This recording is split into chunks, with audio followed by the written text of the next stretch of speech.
श्री कृष्ण गोविंद हरे मुरारी, हे नाथ नारायण वासुदेवा। श्री कृष्ण गोविंद हरे मुरारी, हे नाथ नारायण वासुदेवा। हे नाथ नारायण वासुदेवा, हे नाथ नारायण वासुदेवा। श्रीमद्भागवत पुराण दशम स्कंद पूर्वार्ध अथ चतुस्त्रिंशोऽध्यायः। सुदर्शन और शंखचूड़ का उद्धार। श्री शुक उवाच। एकदा देवयात्रायां गोपाला जात कौतुकः, अनोभिरणडूध्युक्ते प्रययुस्तेऽम्बिकावनं। तत्र स्नात्वा सरस्वत्यां देवं पशुपतिं विभुम् हरणैर्भक्त्या देवीं च नृपतेऽम्बिकां। गावो हिरण्यं वासांसि मधुमध्वन्नमादृता। ब्राह्मणेभ्यो ददु सर्वे देवो न प्रीयतामिति। उषुः सरस्वती तीरे जलं प्राश्य धृतव्रता। रजनीं तां महाभागा नन्दसुनन्दकादयः। कश्चिन्महानहिस्तस्मिन् विपिनेति बुभुक्षितः। यद्रक्षया गतो नन्दं शयानमुर्गो ग्रसीत। स च क्रोशाहिनाग्रस्त कृष्ण कृष्ण महानयं। सर्पो मां ग्रसते तात प्रपन्नं परिमोचय। तस्य चाक्रन्दितं श्रुत्वा गोपाला सहसोत्थितः। ग्रस्तं च दृष्ट्वा विभ्रान्तः सर्पं विव्यधुरुल्मुखः। आलातैर्दह्यमानोऽपि नामुञ्चत्तमुरङ्गमः। तं स्पर्शतपदाभेत्य भगवान् सात्वतां पतिः। स वै भगवतः श्रीमत्पादस्पर्शहताशुभः। भेजे सर्पवपुर्हित्वा रूपं विद्याधरार्चितम्। श्री सुखदेव जी कहते हैं, परीक्षित, एक बार नंद बाबा आदि गोपों ने शिवरात्रि के अवसर पर बड़ी उत्सुकता, कौतूहल और आनंद से भरकर बैलों से जुती हुई गाड़ियों पर सवार होकर अंबिका वन की यात्रा की। राजन, वहां उन लोगों ने सरस्वती नदी में स्नान किया और सर्वांतर्यामी भगवान पशुपति शंकर जी का तथा भगवती अम्बा जी का बड़ी भक्ति से अनेक प्रकार की सामग्रियों द्वारा पूजन किया। वहां उन्होंने आदर पूर्वक गौवें, सोना, वस्त्र, मधु और मधुर अन्न ब्राह्मणों को दिए तथा उनको खिलाया पिलाया। वे केवल यही चाहते थे कि इनसे देवादिदेव भगवान शंकर हम पर प्रसन्न हो। उस दिन परम भाग्यवान नंद सुनंद आदि गोपों ने उपवास कर रखा था, इसलिए वे लोग केवल जल पीकर रात के समय सरस्वती नदी के तट पर ही बेखटके सो गए। उस अंबिकावन में एक बड़ा भारी अजगर रहता था। उस दिन वह बहुत भूखा भी था। देववश वह उधर ही आ निकला और उसने सोए हुए नंद जी को पकड़ लिया। अजगर के पकड़ लेने पर नंद राय जी चिल्लाने लगे, बेटा कृष्ण कृष्ण, दौड़ो दौड़ो, देखो बेटा, यह अजगर मुझे निगल रहा है। मैं तुम्हारी शरण में हूँ, जल्दी मुझे इस संकट से बचाओ। नंद बाबा का चिल्लाना सुनकर सब के सब गोप एकाएक उठ खड़े हुए और उन्हें अजगर के मुंह में देखकर घबरा गए। अब वे लुकाठियों, जो अजली लकड़ियां होती है, उनसे उस अजगर को मारने लगे, किंतु लुकाठियों से मारे जाने और जलने पर भी अजगर ने नंद बाबा को छोड़ा नहीं। इतने में ही भक्तवत्सल भगवान श्री कृष्ण ने वहां पहुंचकर अपने चरणों से उस अजगर को छू दिया। भगवान के श्री चरणों का स्पर्श होते ही अजगर के सारे अशुभ भस्म हो गए और उसी क्षण वह अजगर का शरीर छोड़कर विद्याधरार्चित सर्वांग सुंदर रूपवान बन गया। तम प्रच्छद धृषिकेशः प्रणतं समुपस्थितं। दीप्यमानेन वपुषा पुरुषं हेममालिनम्। को भवान् पर्या लक्ष्म्या रोचतेऽद्भुतदर्शनः। कथं जुगुप्सितामेतां गतिं वा प्रापितो वशः। उस पुरुष के शरीर से दिव्य ज्योति निकल रही थी। वह सोने के हार पहने हुए था। जब वह प्रणाम करने के बाद हाथ जोड़कर भगवान के सामने खड़ा हो गया, तब उन्होंने उससे पूछा, तुम कौन हो? तुम्हारे अंग अंग से सुंदरता फूटी पड़ती है। तुम देखने में बड़े अद्भुत जान पड़ते हो। तुम्हें अत्यंत निंदनीय अजगर योनि क्यों प्राप्त हुई? अवश्य ही तुम्हें विवश होकर इसमें आना पड़ा होगा। सर्प उवाच अहं विद्याधर कश्चित् सुदर्शन इति श्रुतः श्रिया स्वरूप संपत्त्या विमानेनाचरं दिशः ऋषीन् विरूपानङ्गिरसः प्राह संरूपदर्पितः तैरिमां प्रापितो योनिं प्रलब्धे स्वेन पाप्मनां शापो मेऽनुग्रहायैव कृतस्ते करुणात्मभिः यदहं लोकगुरुणापदा विस्पृष्टो हताशुभ तं त्वाहं भवभीतानां प्रपन्नानां भयापहम् आप्रच्छे शापनिर्मुक्तः पादिस्पर्शादमीवहन् प्रपन्नोऽस्मि महायोगिन महापुरुष सत्पते अनुजानीहि मां देव सर्वलोकेश्वरेश्वर ब्रह्मदण्डाद विमुक्तोऽहं सद्यते च्युतदर्शनात् यन्नाम गृहन्नखिलान् श्रोत्रनात्मानमेव च सद्यः पुनाति किं भूतस्तस्य स्पृष्टः स पदाहिते।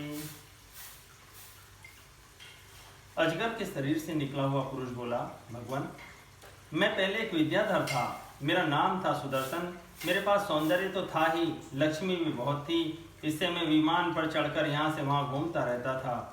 एक दिन मैंने अंगिरा गोत्र के कुरूप ऋषियों को देखा, अपने सौंदर्य के घमंड से मैंने उनकी हंसी उड़ाई।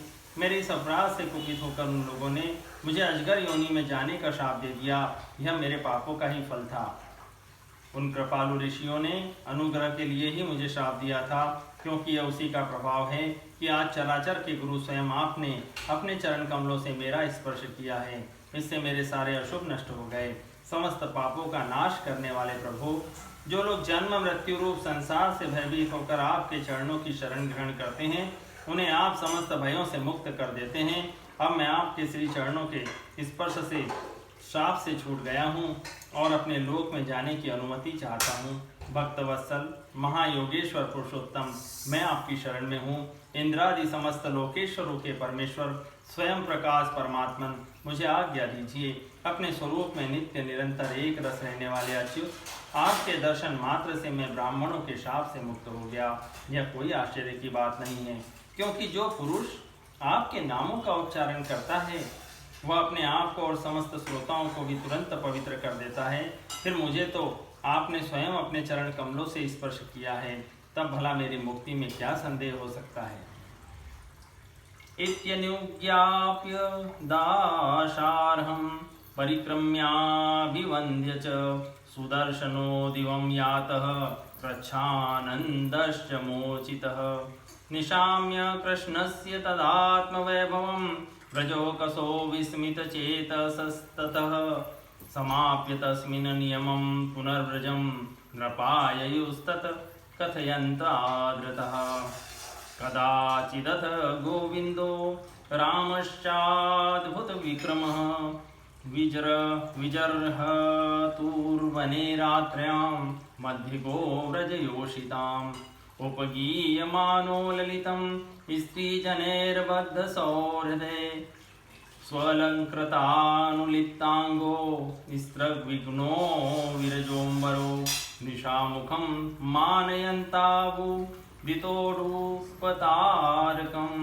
मल्लिकागन्धमत्तालिजुष्टं कुमुदवायुना जगतु सर्वभूतानां मनःश्रवणमङ्गलं तौ कल्पयन्तो युगपत् स्वरमण्डलमूर्छितं कोपस्त्य गीतमाकर्ण्य मूर्छितानाविदन्नप स्त्रंसद्युकूलमात्मानं स्त्रस्तकेशस्त्रजं ततः एवं विक्रीडतो स्वैरं गायतो सम्प्रमत्तवत्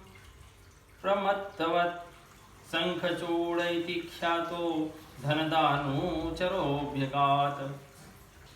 इस प्रकार सुदर्शन ने भगवान श्री कृष्ण से विनती की, परिक्रमा की और प्रणाम किया।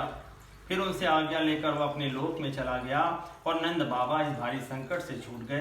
राजन, जब ब्रजवासियों ने भगवान श्री कृष्ण का यह अद्भुत प्रभाव देखा, तब उन्हें बड़ा विस्मय हुआ उन लोगों ने उस क्षेत्र में जो नियम ले रखे थे उनको पूर्ण करके वे बड़े आदर और प्रेम से श्री कृष्ण की उस लीला का गान करते हुए पुनः ब्रज में लौट आए। एक दिन की बात है, अलौकिक कर्म करने वाले भगवान श्री कृष्ण और बलराम जी रात्रि के समय वन में गोपियों के साथ विहार कर रहे थे। भगवान श्री कृष्ण निर्मल पीतांबर और बलराम जी नीलांबर धारण किए हुए थे। दोनों के गले में सुंदर सुंदर फूलों के हार लटक रहे थे तथा शरीर में अंगराग सुगंधित चंदन लगा हुआ था और सुंदर सुंदर आभूषण पहने हुए थे। गोपियां बड़े प्रेम और आनंद से ललित स्वर में उन्हीं के गुणों का गान कर रही थी। अभी अभी सायंकाल हुआ था, आकाश में तारे उगाए थे और चांदनी छिटक रही थी। बेला के सुंदर गंध से मतवाले होकर भौरे इधर उधर गुनगुना रहे थे तथा जलाशय में खिली हुई कुमुदिनी की सुगंध लेकर वायु मंद मंद चल रही थी। उस समय उनका सम्मान करते हुए भगवान श्री कृष्ण और बलराम जी ने एक ही साथ मिलकर राग अलापा। उनका राग आरोह अवरोह स्वरों के उतार चढ़ाव से बहुत ही सुंदर लग रहा था। वह जगत के समस्त प्राणियों के मन और कानों को आनंद से भर देने वाला था। उनका वह गान सुनकर गोपियां मोहित हो गई।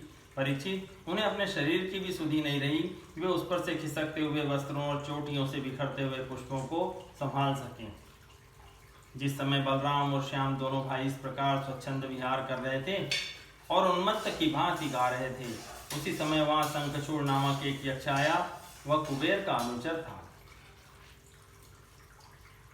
तयो निरीक्षतो राजस्तनाथम प्रमदाजनम क्रोशन्तं कालयामास देश्युदीच्याम शंकितः।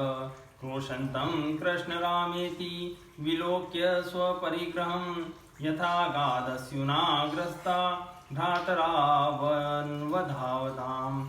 मा वैष्टेत्यभयारावो शालहस्तोतरस्विनो आसेदतुस्तं तरसा त्वरितं गुह्यकाधमम्।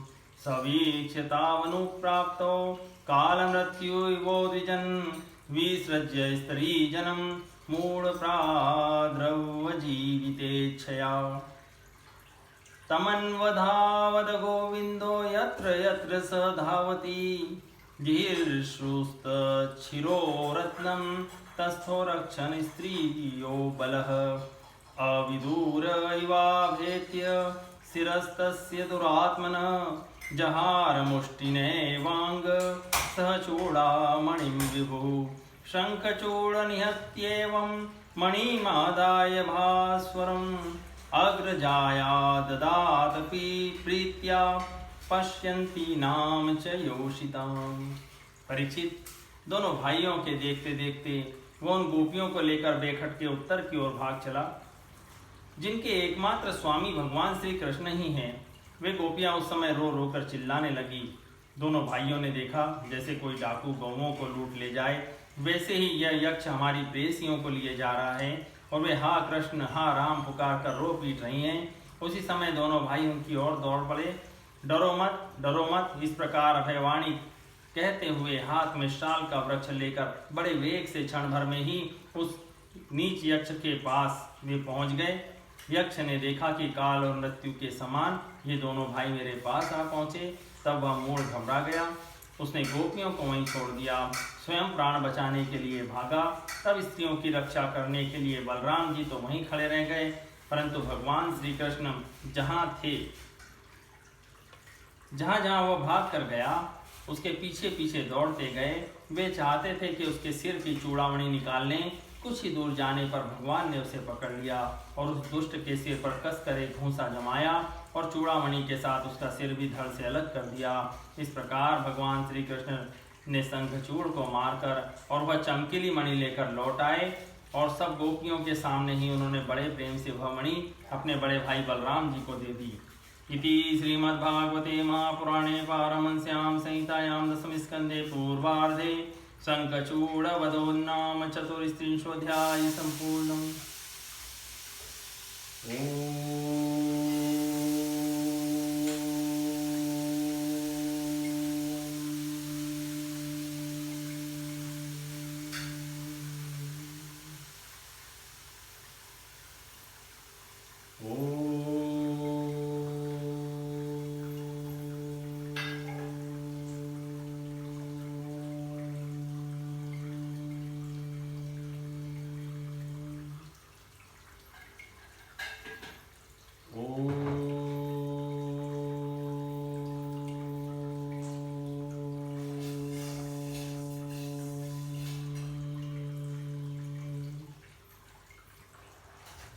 कृष्ण गोविंद हरे मुरारी, हे नाथ नारायण वासुदेवा।